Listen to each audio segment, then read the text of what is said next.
Hi everyone, Mr. Dowling here. I read your post-it notes that we filled in class today, and I just wanted to talk a bit more about the height lines because it seems to be a topic of difficulty for a few people.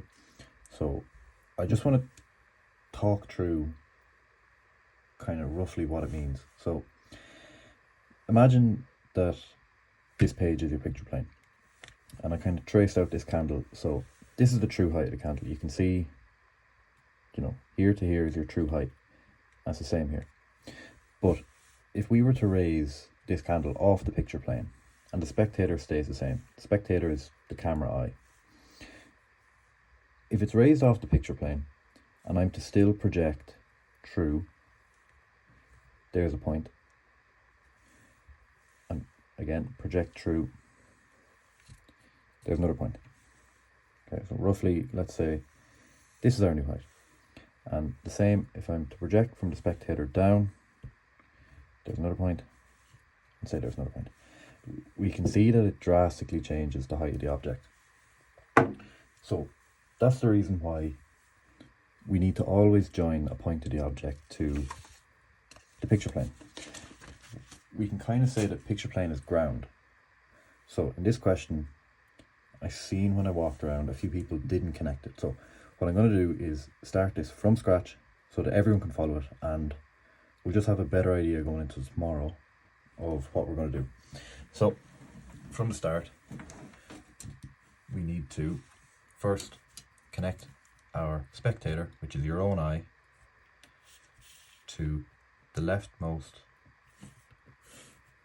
and rightmost points. Okay, so when my eye is looking at this object, the furthest thing I can see in my vision is this point and this point. Everything else I can see. So what we need to do now is find the center of my vision, and we do so by bisecting an angle. So to bisect an angle, take your compass, open it up. As someone said today, it's as long as a piece of string. So just open up however far you think you might need. Open it up a slight bit more. Inscribe two arcs in the middle. What this is going to do is find the very center point of this angle. And you can see, once I do this,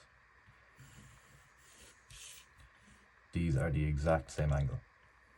So this line is going to be the basis for the rest of the question. So what I need to do now is go perpendicular to this line to find our picture plane. Now in this question it says the picture plane is passing through the point A. So this line that we're going to draw perpendicular to our bisector has to go through point A. But what I'm going to do is draw perpendicular to A.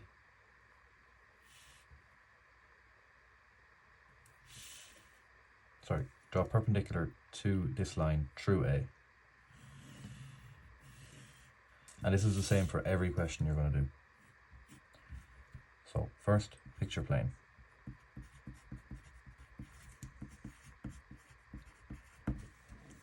Perfect. That's going through A. So far, we're following the question perfectly. Now, next thing says the horizon line is 30 mil above the ground line. Usually, we'll always have space to draw a ground line, but it says for best fit position, the ground line is approximately 60 mil from the spectator. So that's what we're going to do. Continue our spectator down lightly. And 60 mil, 10, 20, 30, 40, 50, 60 is where we're going to draw our next line. We're going to go parallel to this, because you can imagine when we were doing axonometric projection, we had planes, these are the same. So imagine this as a square. So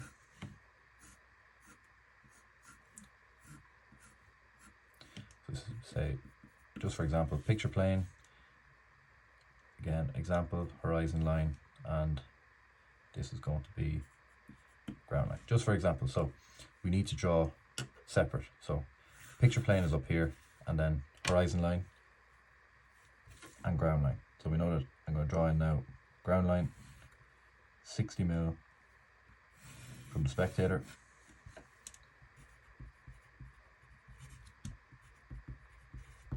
and I already have it in. 30 mil above that is going to be the horizon line. So, like we said today, horizon line is the furthest point of your vision. So when you're looking out into the sunset, the furthest thing that you can see is the horizon. Just a straight line going across, and that's exactly what it is here. Straight line going across. Our next step, vanishing points. These might be difficult for some people, but I'm going to try and make it as easy to understand as possible. So we see that this line moves off into the distance like this. In essence, it vanishes into the distance. Same with this one. In essence, this line will vanish into the distance off here. So we're going to do the same in our drawing. So we're going to go parallel to this line from our spectator, which is our eye, parallel to this line, and parallel to this line. Now we've done the first step with our vanishing points. Next, we need to go perpendicular to our picture plane. So I know that this line is perpendicular to picture plane. So I'm just going to slide and set square across and join it up into the horizon line. The reason why I'm joining to the horizon line is that's the point or the line where everything vanishes to. So when you're looking off into the distance, the last thing you can see is your horizon. It's the same here. It's going to be the last thing that you see. So everything will vanish off to these points on the horizon. Now the difficult part, our horizon line, our height line. What we need to do is connect the point to the picture plane, because we need to find true heights. Like I said earlier with the candle, we're not going to be able to find true heights because our spectator is not looking at an object on the picture plane. This is back from the picture plane, so it's going to look larger. So I'm going to connect this point, the gable end of the house, to the picture plane. There we go. Again, we're going to go perpendicular to the picture plane to touch the ground line.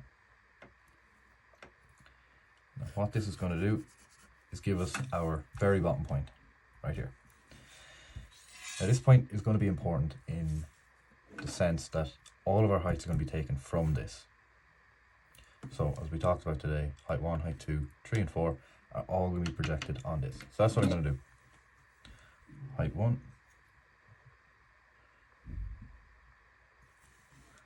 from the bottom, grab an arc. Now I have these done earlier, so I'm just going to highlight them again. Height 2, height 1, height 4 and height 3. So again, how I got that, measure from the bottom of the elevation. We always take heights from elevation. Measure from the bottom of the elevation to the height that you want, in this case height 3, from the bottom point, and scribe an arc. There's height 3. What I'm going to do with these, I'm going to project them back to vanishing point 2.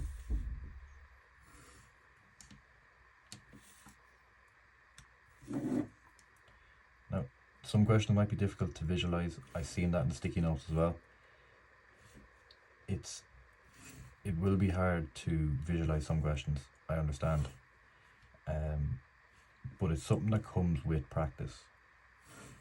Like when we're looking at this, visualizing this object will be difficult, the same way as I'm going to be visualizing this tissues. So we can see that it's set up like this, same way as the house. So when I turn it this way, I know that this side's going to be sloping off this direction, this side's going to be sloping off this direction.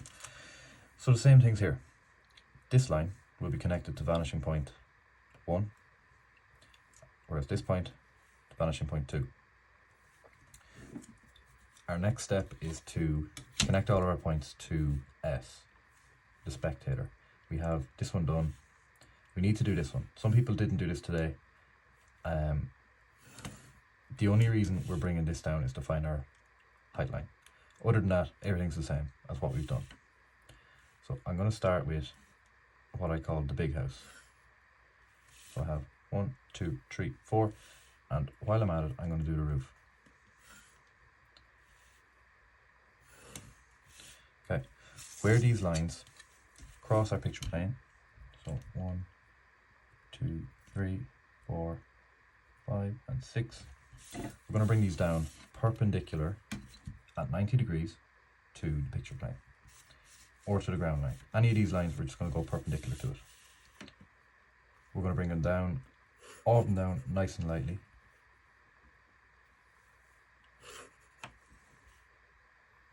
From where they cross the picture plane. Now this is where things will start to get confusing, but if you trust the process, things will slowly work out. We'll go one point at a time just to make things a bit easier. Okay, so we know that once we follow this point down, we're going to use this as our bottommost point. Once we follow this down, oh, I didn't even bring that one. Once we bring it down, we know that that's the point that everything's going to come from. But because of the height line, it's not going to be on the bottom anymore, on the ground line. So we're going to follow it down, and where it passes height 0, which is the bottom height, this would be your height 0. The same as this. I'll write it in height 0, or ho, H-O, ho, ho, ho. We're going to put it on the height 0 line and connect it back to vanishing point 1. Now we want to find another point on height 0. We're going to find this back point. Follow it down.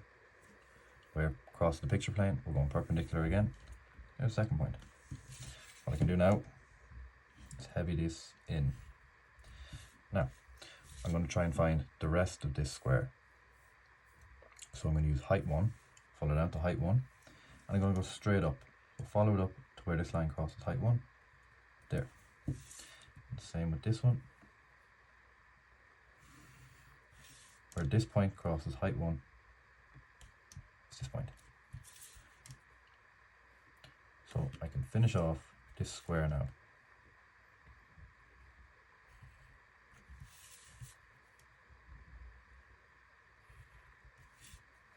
There's one side done.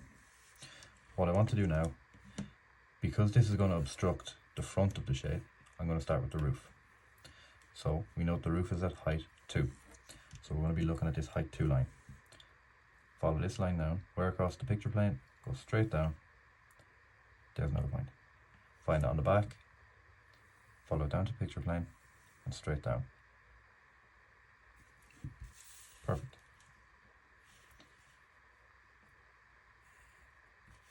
Now, looking at this, it looks off. And if you think it's off, you're probably could be right in some questions, but you could be wrong in other questions. When I do this, just to look at, that doesn't look right at all. So I'm going to stick with the process and trust that vanishing point 2 is going to be correct. Again, the visualizing will just come down to doing questions. That's all it'll come down to.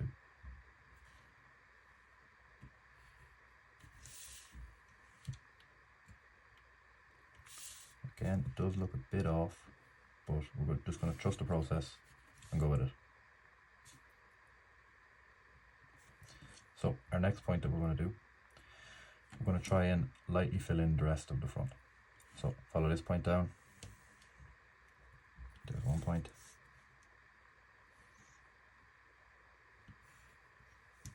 Find the height. We need to use height 1 again. Bring it up. And all we have to do here is join.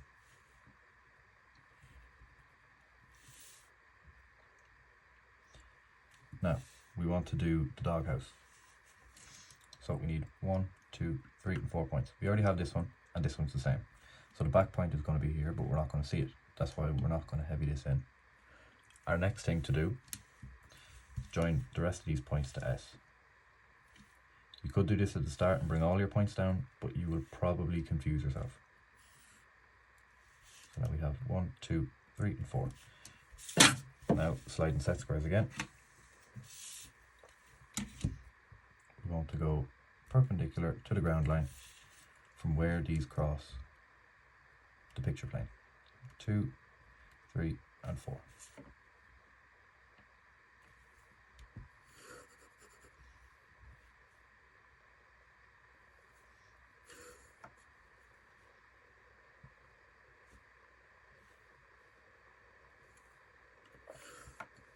Okay, just going to count. So this one's crossing, there's 1.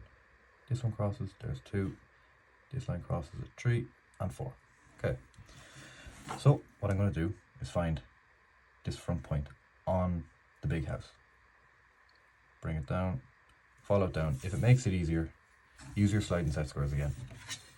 See, because we see a cluster of lines here, it might be easier to use your sliding set square just to view it. So I know that the point is here, follow it down, and I know that it's going to be on height 0. Perfect. Now because this doghouse is not going to vanish, we talked about these lines vanishing to vanishing point 1. We're going to connect this to vanishing point 1. We'll just leave it out here for a minute. Now follow this point down. There's the front.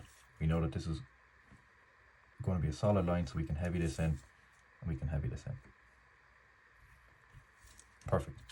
Now this point will vanish to vanishing point 2 at height 0. So that's what we're going to do. Nice and lightly to vanishing point 2. Put a dot. There's 3 faces. Now I can kind of see a face already starting to form. And I'm just going to look back again at our heights and choose height 3. So lightly up to height 3 and lightly up to height 3. You can vanish this back again to vanishing point 2, and there's another face. This point, as we said, these lines are going to vanishing point 1. I can connect this one back. Now I can see that something isn't quite correct, so we'll come back to this now in a minute. So even I'm human, I make mistakes, and we'll come back to it in a minute. Now next I want to just heavy in these lines to make a solid object. So there's 2 faces for the doghouse. What I need to do now is find the roof. So again, same as we've done, connect back and connect back. Again, there's a lot of lines here, so all I'm going to do, sliding set squares to follow them down. So where it crosses the picture plane, bring it down, and where this crosses the picture plane, bring this down. I'm going to leave my set squares here for a minute so I can follow this line. Now we know that the top of this roof is going to be height 4. So I look to height 4 and it is here. So I follow this line back, put my sliding set square back here, follow it down to height 4, just there. Same with this one, follow to height 4. I'm not going to make the same mistake again. I'm actually going to finish off this shape.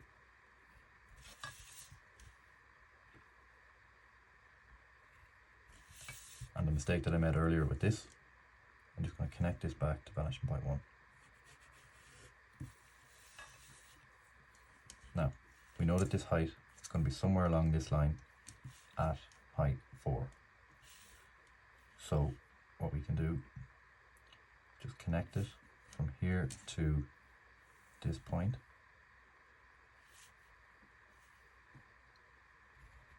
And there's the doghouse done.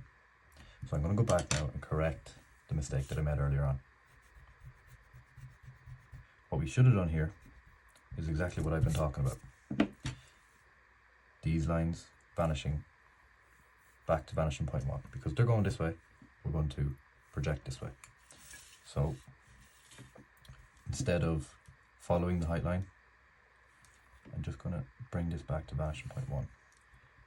And I can make it heavy again. Same with this. This top roof isn't going to be following height 2 again. We're going to project it back to vanishing point 1.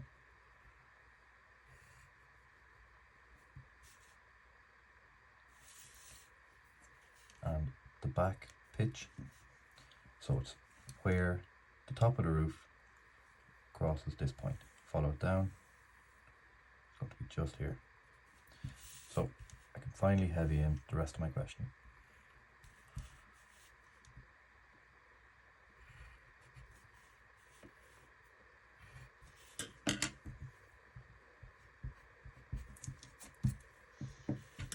Now, I think the question is done. So what I'm going to do now is take a fine liner and go over everything.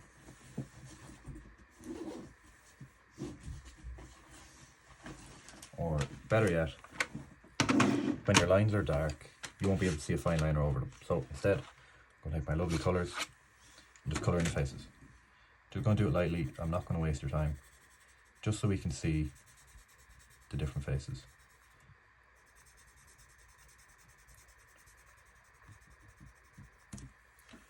So we'll just use different colours for different faces, just to distinguish them.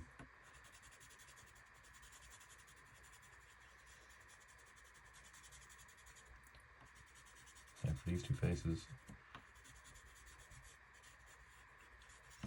And a different colour again for the roof.